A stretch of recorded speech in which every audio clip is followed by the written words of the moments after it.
بقول لك يا حبيبتي قومي حضري لي الاكل عشان جعان جعان قوي قوي قوي. جعان ايه يا عم؟ انت ايه؟ ابنك حرام عليك، زعلان وقافل على نفس الباب من الصبح، في ايه؟ نعم ابني كريس قافل على نفسه الباب؟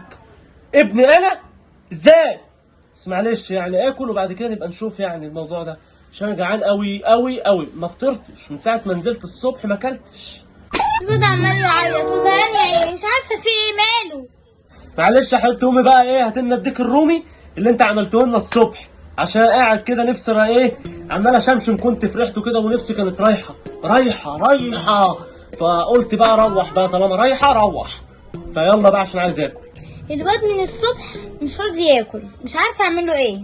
خلاص يا حبيبتي معلش يعني، قومي انت هات الديك الرومي وانا هجيب الواد واجي وناكل سوا باذن الله. يلا قومي.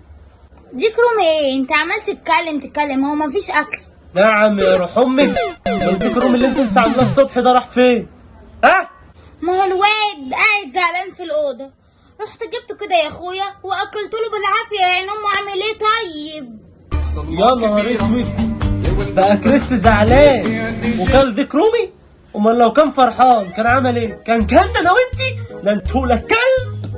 امال الراجل الاهبل ده هو زعلان اللي ابنه كلب؟ لا بنت الجزمه مش زعلان، بس انا جعان.